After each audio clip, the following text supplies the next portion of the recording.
everyone.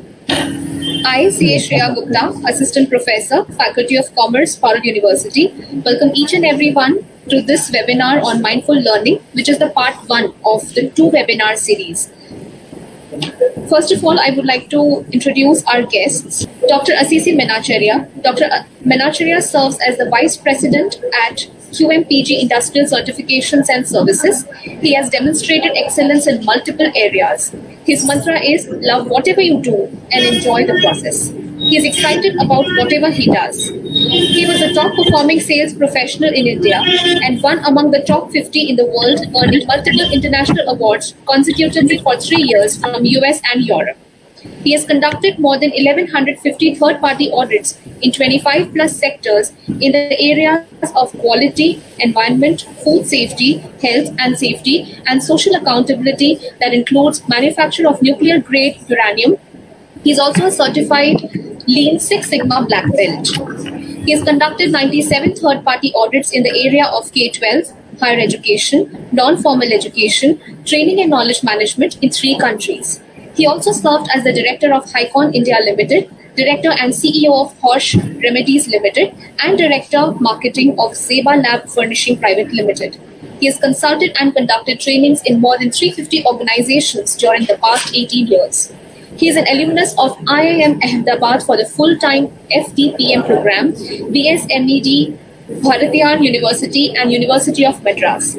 He is trained in physics, applied in clinical psychology, HRM, HRD, management, marketing, and enterprise risk management with an earned PhD in the area of emotional intelligence and managerial effectiveness. He is an astute practitioner of Sahaj Mark, a method of Raj Yoga or mindfulness practice for past 30 years. He is the author of 9 books and one is translated to European languages, 9 European languages. He has worked as an associate professor, and dean at multiple management schools. His latest 2 books, the core focus is in the area of mindfulness. He has conducted a meta-analysis of wisdom literatures of Oriental, Eastern, and Western literatures using thematic analysis and working on his 10th book on mindfulness named as Essence of Excellence. He has traveled to US, Europe, Canada, Middle East, and Far East to attend and present papers in international conferences. He has published 28 articles in peer-reviewed journals of repute. On behalf of Faculty of Commerce, Postmodern University, I welcome you, sir. Well, let's discuss about transactional levels of learning. What is transaction? See, let's think we are going to a retail outlet where you are getting or they provide you a product or service in exchange for money. So this is a primary level of transaction.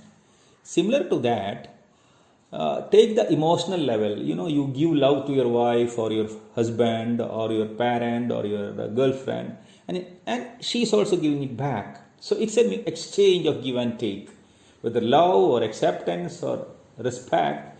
Let's take acceptance, whether you include people and accept them or exclude people and reject them. So it's all transactional. Okay. So at the transactional level, everyone prefer to win or gain.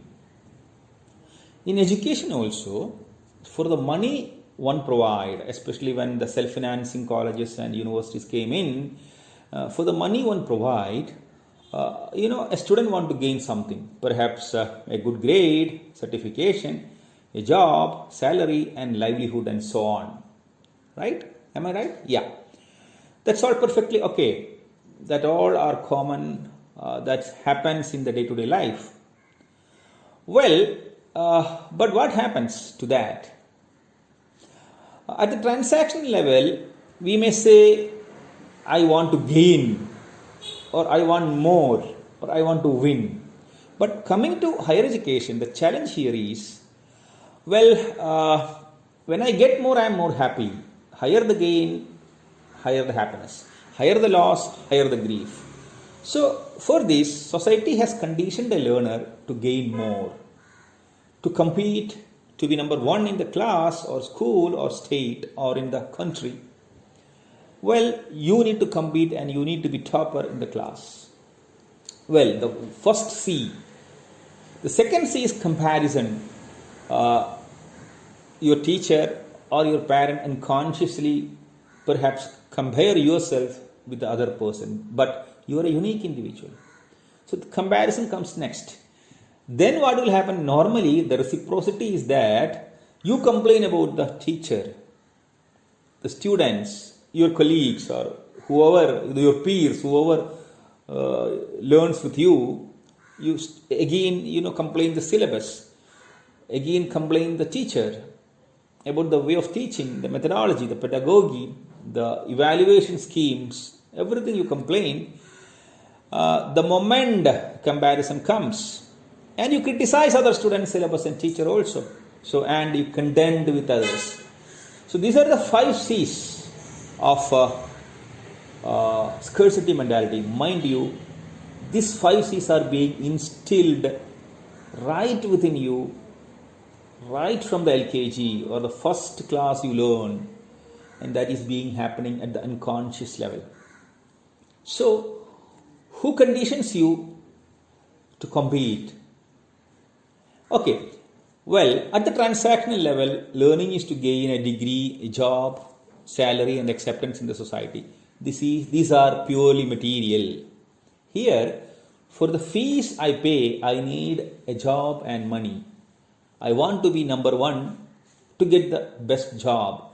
This mentality creates a craving in human mind for more and more and more right from childhood. So let's think about few possibilities. I want to be the number 1. I am better than others. My ideas are superior. Narcissism slowly develops, right? So others' ideas are not good. I am supreme. My race is. So what happens? Only one person in a class or 1 percentile among 2 lakhs, say 2000 or 1500 students, where 2000 students are writing CAT exam and only 1500 students are getting into IIM Ahmedabad. So the top 1 percentile or the topper of the class are happy, but what about the other 98 percentile or 95 percentile or 99 percentile of the students? This creates tension, anxiety and stress among others. That means the majority. The question is whether for learning competition is necessary. Hence, postmodern societies are abandoning competition in learning. So, the system of competition is slowly getting unlearned from evolved countries. Well, about that, we will deal it tomorrow or the next class in detail.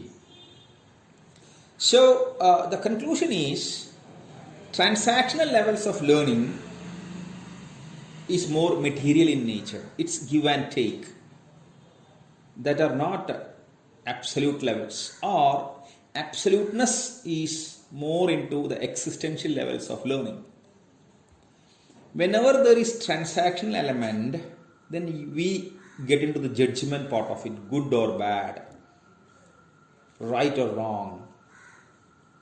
Okay, so the judgment comes, and that judgment creates inner tension and inner turbulence within us, and majority of the learners are into anxiety, tension, stress, and it goes through 2 stages: obsession in thoughts and compulsion in action. So obsession in thoughts are okay. We can understand that because a thought is coming to you continuously, but what about compulsion in action? People go out and perhaps may commit suicide. That is action. Let's learn something about the absolute levels of learning or existential levels of learning. So I'm going to transfer a skill to you.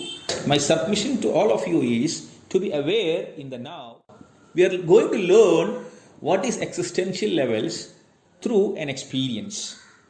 Okay, now it's asking questions one by one where we will realize what is existence first. Fine, first question is, do you exist?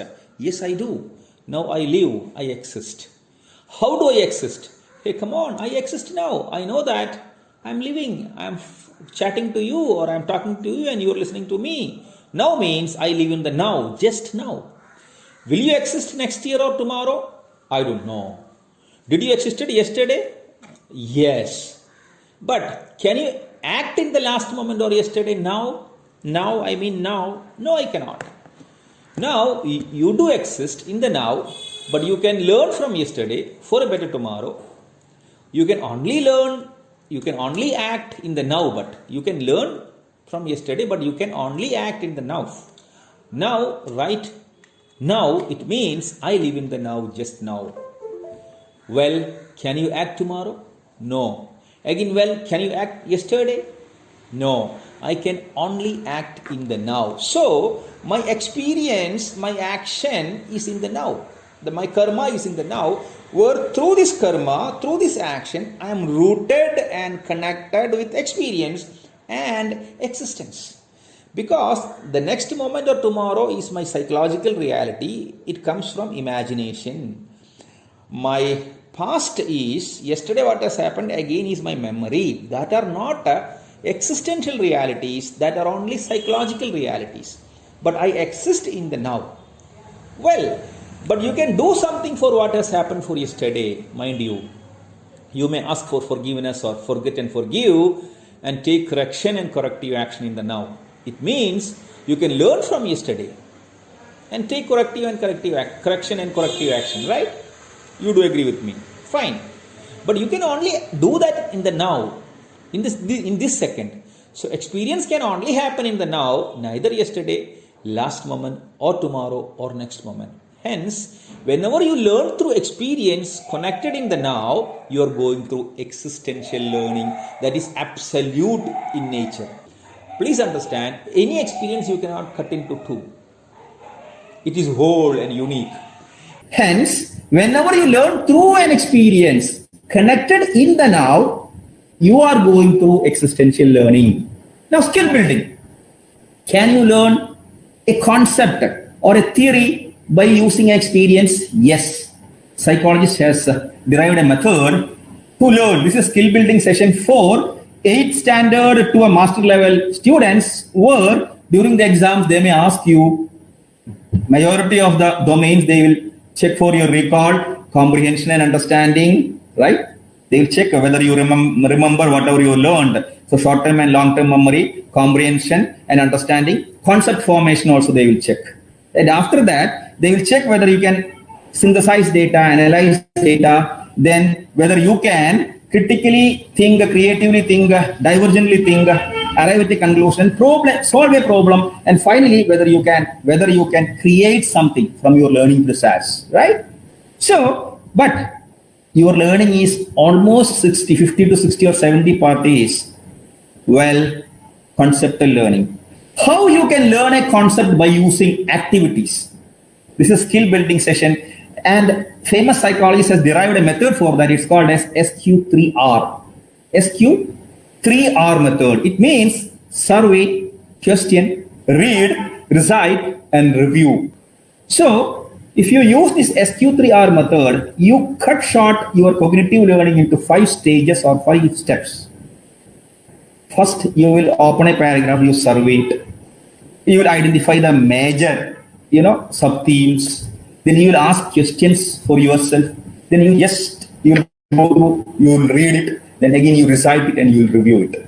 Search about it and try to implement it today. This is an exercise that I am giving you, because our training don't focus on just learning something constantly. Wow.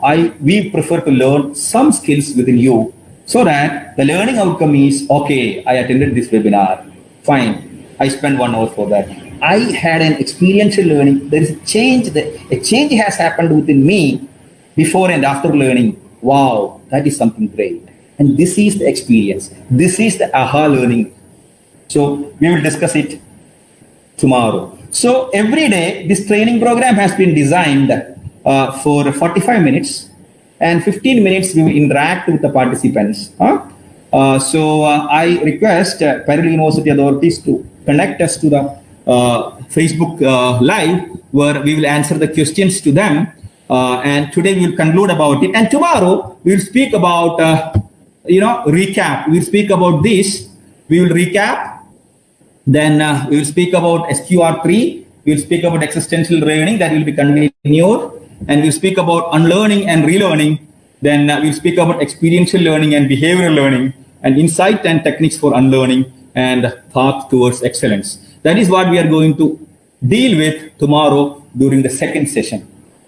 So today we'll conclude. I request Parul University authorities to guide me, take me towards the question and answer session, Q&A session.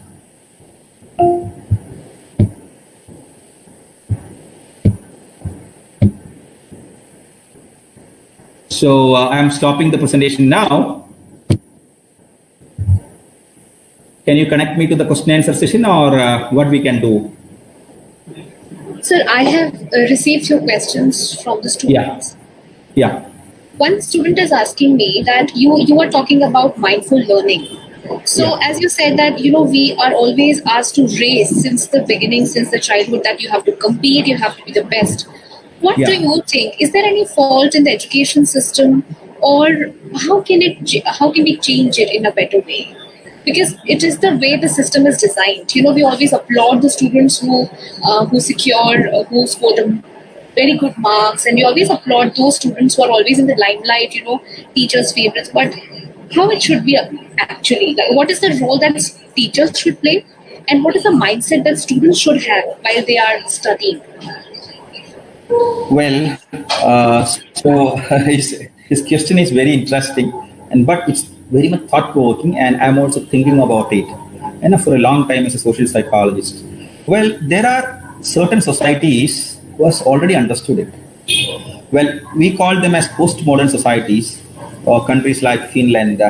Though those countries, they are in the some parts of Europe. They're already rich. They're very much on the advanced evolution of civilization. Well, those countries, they have already taken initiative to stop competition in learning. Up to 7th standard or 8th standard, they do not have a ranking system. Please understand. And now Europe, recently they have started implementing it. Now it's a slow process where, please understand, I don't have the basic requirements such as food, shelter, I don't have enough money. Then our first prime importance is to earn for a living. That is quite natural. That's quite natural. We have to understand that. So all those third world countries or developing countries are in that particular stage. So we are almost, even in India, we are almost, majority of us are down to the poverty line. So if we tell them that, okay, the competition is not required, so our government may not accept it. Our social psychologists or social system may not accept that. These are all the realities that we have to understand. So the evolution happens, the relearning happens at that level is a slow process. We have to give time for society to evolve. So I do imagine a scenario where maybe after 25 to 30 years, at least in education system, there will not be comparison. The 5 C's that I have already mentioned, our education system will slowly change. A fast change may not happen, slowly change, and it will evolve to what postmodern society said they have started implementing at this point of time. And second question, whatever you asked, well, what teachers can do? See, to be aware and conscious about it. Students, okay, they can be aware and conscious about it. When the awareness and consciousness comes within us, it creates a change at the content level. We are not aware of it. Content level is very important. So at that content level, at the level of knowledge, when some information gets in our mind, it creates a new neuro association, and slowly that knowledge changes us. Cognition, truth will set us free. Cognition changes the thought process. Thought process changes our behavior. Maybe it's a slow process. But let's take responsibility for that. Okay, I did my best. What did Dhoni say? Oh, क्या होगा? धोनी का पिता क्या बताया था उससे? Okay, अब तक आप पढ़ा नहीं है ना, सो आज पढ़ने से क्या होगा? कुछ भी नहीं होगा.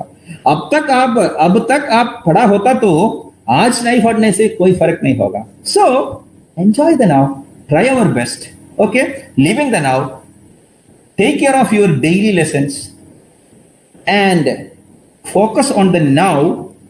Learn your lessons on the same day.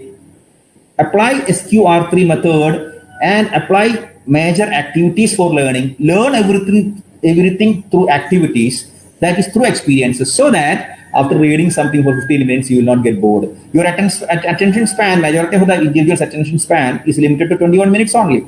But do it as an activity. Learn as an activity. Use your all three senses, including or even five senses: auditory sense, visual sense, and kinesthetic sense. Use it together and follow the SQR3 method. Today you do it. Take one paragraph. Google how to implement SQR3. Learn a particular paragraph using SQR3. You will forget time in doing that learning process because you're doing learning through an activity. I'm talking about to a target group of 8th standard and maybe even up to the level of masters, because our system requires more cognitive levels of learning, and they are testing your memory, recall, comprehension, understanding, and awareness, not the creation side of it. Not see, that is being tested less than 20 or 30%. So I hope I have answered your question. Any other questions, ma'am? Yes, yes, you have answered that. Thank you so much, sir. And I have another question. Now, as you have interacted with many students and you basically interact with students of all the age groups, I want to ask you that when we were in school, we had a lot of other activities which were compulsory for us to attend, like there were extracurricular activities, there were some physical activities. And when a student reaches the age when he has to attend the college, the activities are not that compulsory. So basically, the student is just learning, like the classroom activities. And of course, if the college or department or the university arranges for extracurricular, then of course that student might participate, but that just might participate. What do you think other areas or other subjects that we could introduce at college level so that we can ensure an overall development of a child wherein he participates? Of course, it is to some level compulsory. And what do you think about it? Okay. See, Jesus Christ in the Bible, he told about love your enemy and resist no evil. So whenever we are only focusing on one particular area, you go and become a specialist in that area where your scope is very much limited. And if there is any, please understand, if there is any disruption in that particular area, you lost your whole skill. Now, in order to develop you on an all-round or a holistic or a gestalt level, you need to be an expert or you need to be a deep generalist, at least in 2 or 3 or 4 areas, where students may be not interested in one particular area and they consider that is evil or that is, I don't like it and I don't love it, but we have to resist it. No evil. You have to start learning that you don't like. So that is to make you a all-round individual and versatile individual, and even X is not there. Why I have an opportunity? Why? So that is why deep generalists are performing more than niche specialists. Please understand.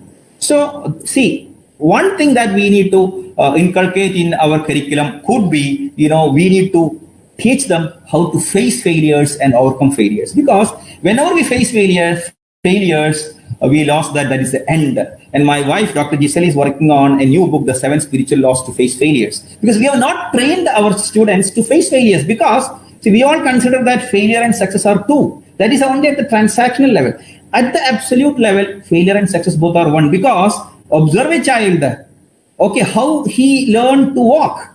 He fall down many times, then get up, then finally on a moment he start walking. So failure and success is not one. How a amateur chess player becomes a grandmaster. He fails at many levels, at the international level, at an ELO rating of 1,200, towards 1,800, towards 2,200, and towards 2,500. He needs to get an ELO rating, and then only he becomes a grandmaster, and super grandmaster is about 2,700. So he has to go through different levels in order to achieve the excellence. So he or she has to go through pain and suffering.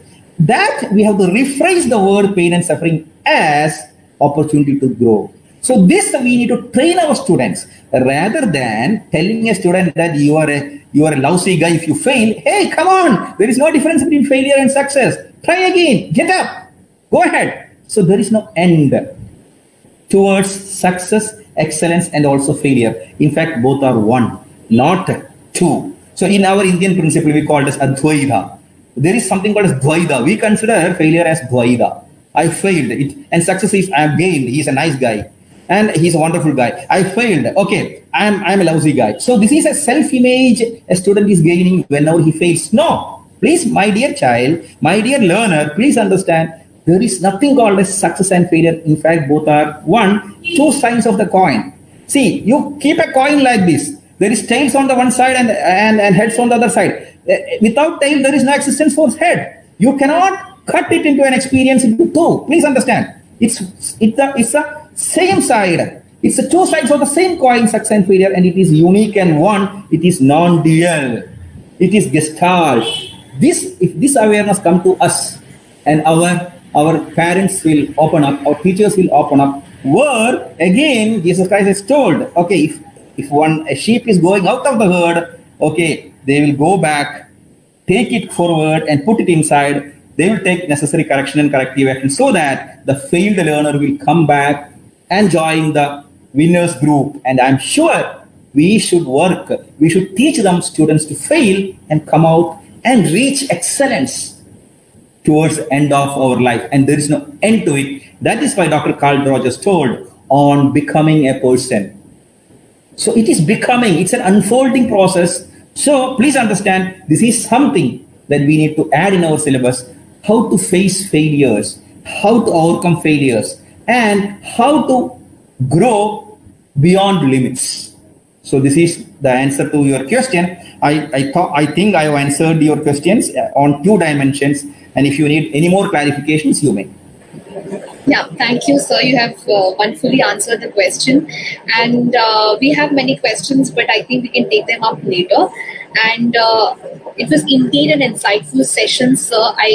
On behalf of Faculty of Commerce, Parul University, I extend my heartfelt gratitude for this wonderful session.